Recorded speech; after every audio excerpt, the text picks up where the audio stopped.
Super star ரஜினிகாந்தை புரட்சி தலைவர் எம்ஜிஆர் ஒரு காலத்தில் தனது ராமவரம் தோட்டத்திற்கு வரவழைத்து அடித்தார் என உண்மைக்கு புறம்பான பொய்யான தகவல்கள் மட்டுமே பலரால் பரப்பப்பட்டு வந்தன.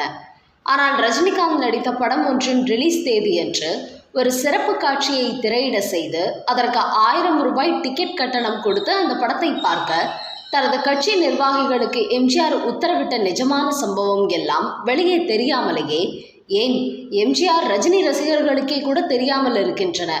அது என்ன ரஜினி படம்? எம்ஜிஆர் எதற்காக அந்த படத்திற்கு அப்படி ஒரு ஏற்பாட்டை செய்தார்? இத்தனைக்கும் அந்த சமயத்தில் தமிழக முதல்வராக வேறு இருந்தாரே.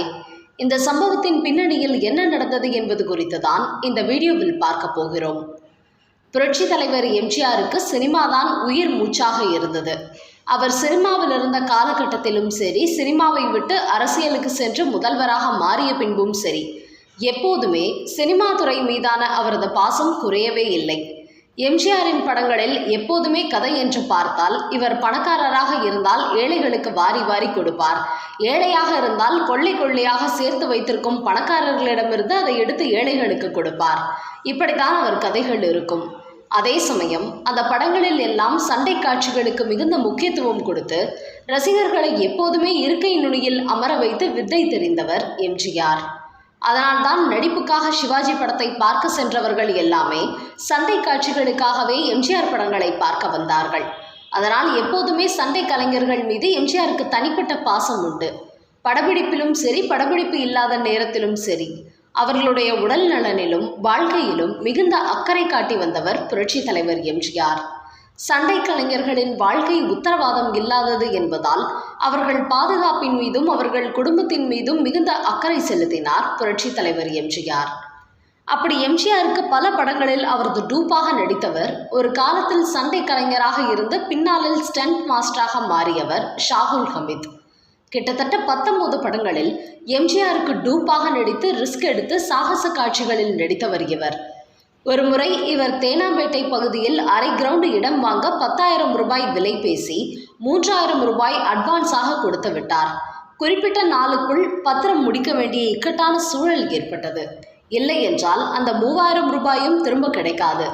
அந்த சமயத்தில் எம்ஜிஆரின் 3 படங்களில் இவர் டூப்பாக நடிக்க ஒப்பந்தமாக இருந்தார். ஆனால் அப்போது அந்த படங்களுக்கான சண்டை காட்சிகள் எதுவும் படமாக்கப்படவில்லை என்பதால் 3 கம்பெனிகளிலுமே இவருக்கு பேசப்பட்ட சம்பளத்திலிருந்து குறிப்பிட்ட தொகையை அட்வான்ஸாக கொடுக்க மறுத்துவிட்டார்கள்.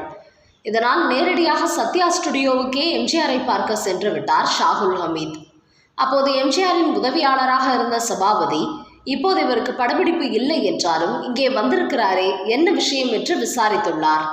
அவரது பண தேவையை புரிந்து கொண்டு, இங்கேயே இருங்கள், தலைவரிடம் சொல்கிறேன், நிச்சயம் உதவி கிடைக்கும் என்று கூறியவர், எம்ஜிஆரிடம் உங்களுக்கு டூப் போடும் ஷாகுல் ஹமீத் வந்திருக்கிறார் என்று கூறியதும் அவரை வரச்சொல்லி என சொன்ன எம்ஜிஆர், என்ன பிரச்சனை என்று விசாரிக்க, இப்படித்தான் அந்த இடத்தை வாங்க பணம் கட்ட வேண்டும் என்றும் தயாரிப்பாளர்கள் யாரும் பணம் கொடுக்க மறுக்கிறார்கள் என்றும் கூறினார் ஷாகுல் ஹமீத். சரி, அதை நான் பார்த்து கொள்கிறேன் என்று கூறிய எம்ஜிஆர் உடனடியாக தனது பெட்டியை திறந்து ஒரு 100 ரூபாய் நோட்டுக்கட்டை எடுத்து அதில் அப்படியே கொத்தாக பாதி நோட்டுகளை பிரித்து ஷாகுல் ஹமீதிடம் கொடுத்து, இதை வைத்து ஆக வேண்டிய வேலையை பார் என்று கூறி அனுப்பினார். வீட்டிற்கு வந்து அதை எண்ணி பார்த்தால் கிட்டத்தட்ட 6,000 ரூபாய் அதில் இருந்தது. மீதி 1000 ரூபாய் தொகை வீட்டில் வைத்திருந்த நகைகளை அடமானம் வைத்து அந்த இடத்தை சிரமம் இல்லாமல் தன் பெயரில் பதிவு செய்தார் ஷாகுல் ஹமீத். அந்த இடத்தின் இப்போதைய மதிப்பு 1 கோடி என்றால் அப்போது எம்ஜிஆர் செய்த உதவி எத்தகையது என்று பார்த்து கொள்ளுங்கள் என்று கூறியுள்ள ஷாகுல் ஹமீத் இன்னொரு முக்கியமான மறக்க முடியாத சம்பவம் ஒன்றையும் கூறியுள்ளார். சொல்ல போனால் இதுவரை எம்ஜிஆர் ரசிகர்களுக்கே இப்படி ஒரு சம்பவம் நடந்தது தெரிந்திருக்காது என்று சொல்லலாம். 1980களில் ரஜினி நடிப்பில் காளி என்கிற திரைப்படம் வெளியானது. பிரபல மலையாள இயக்குனர் IV சசி இந்த படத்தை இயக்கினார். ஒரே நேரத்தில் இந்த படம் தமிழில் ரஜினி விஜயகுமார் நடிக்க, அதே போல தெலுங்கில் ரஜினி சிரஞ்சீவி நடித்து உருவானது. இந்த படத்தின் கிளைமாக்ஸ் காட்சியில் அதிக எண்ணிக்கையிலான குதிரைகளை வைத்து பிரம்மாண்ட சண்டை காட்சியை படமாக்கினார்கள்.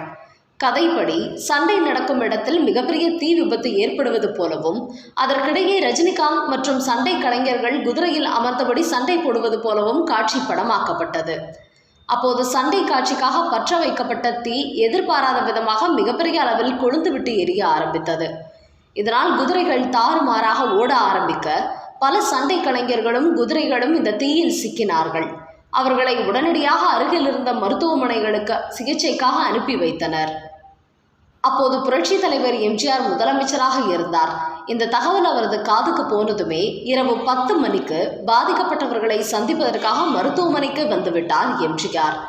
படக்குழுவினரை அழைத்து என்ன நடந்தது என்று கேட்டு, ஏன் பாதுகாப்பு விஷயங்களை இவ்வளவு கவனக்குறைவாக செய்தீர்கள் என்று கடிந்து கொண்டார். அப்போது அதில் சூப்பர் சுப்ராயன் மாஸ்டர் உள்ளிட்ட சிலருக்கு பலத்த காயம் ஏற்பட்டிருந்தது. அவர்களுக்கு சிகிச்சை அளிக்க வேண்டும் என்றால், உடனடியாக காயங்களை குணப்படுத்த வேண்டும் என்றால் சிங்கப்பூரில் தான் அதற்கான மருந்து இருக்கிறது என்றும், அது உடனே வந்தால் சிகிச்சை சீக்கிரம் பலனளிக்கும் என்றும் எம்ஜிஆரிடம் சொல்லப்பட்டது. உடனடியாக தனது தரப்பு ஆட்களை அழைத்த எம்ஜிஆர் சிங்கப்பூரில் வசிக்கும் தனது அதிமுக கட்சியின் முக்கிய நிர்வாகிகளை தொடர்பு கொள்ள செய்து, எப்படியாவது அந்த மருந்துகளை வாங்கி உடனடியாக எந்த விமானம் சென்னைக்கு கிளம்புகிறதோ அதில் கொடுத்து அனுப்பி வைக்கும்படி பரபரவென உத்தரவுகளை பிறப்பித்தார். அவர் சொன்னபடியே காரியங்கள் வேக வேகமாக நடந்து எம்ஜிஆர் மருத்துவமனைக்கு வந்து சென்ற 4-5 மணி நேரத்தில் அந்த மருந்துகள் மருத்துவமனைக்கு வந்து சேர்ந்தது. அதை வைத்து பாதிக்கப்பட்டவர்களுக்கு சிகிச்சை மேற்கொள்ளப்பட்டு பல பேர் மிகப்பெரிய காயங்களிலிருந்து உடனடியாக குணம் பெற முடிந்தது, உயிர் பிழைக்க முடிந்தது. அதன் பிறகுதான் இருக்கிறது முக்கியமான சம்பவமே. சில நாட்கள் கழித்து தயாரிப்பாளரை அழைத்த எம்ஜிஆர், இப்படி பாதிக்கப்பட்ட கலைஞர்களின் குடும்பத்திற்கு அவர்களின் எதிர்கால வாழ்விற்கு ஒரு தயாரிப்பாளராக நீங்கள் என்ன செய்ய போகிறீர்கள் என்கிற கேள்வியை கேட்டார். தயாரிப்பாளர் கையை பிசைந்தபடி என்ன செய்ய வேண்டும் என தெரியவில்லை, ஆனால் நீங்கள் எது சொன்னாலும் செய்வதற்கு தயாராக இருக்கிறேன் என்று கூறினார். அந்த படம் ஏற்கனவே நிறைய பொருட்செலவில் எடுக்கப்பட்டதால் தயாரிப்பாளரும் கொஞ்சம் கஷ்டத்தில் தான் இருந்தார். அதையும் புரிந்து கொண்ட எம்ஜிஆர் படத்தின் ரிலீஸ் தேதியன்று சென்னையில் அப்போது பிரபலமாக இருந்த மிக பிரம்மாண்டமான அலங்கார் திரையரங்கில் ஒரு பிரீமியர் காட்சியை திரையிடும்படி தயாரிப்பாளரிடம் கூறினார்.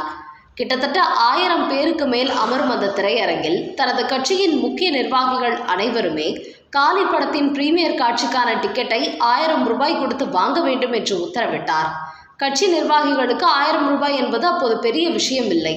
பலரும் எம்ஜிஆரின் உத்தரவை ஏற்று அவ்வளவு பெரிய தொகையை கொடுத்து அந்த படத்தை பார்த்தனர்.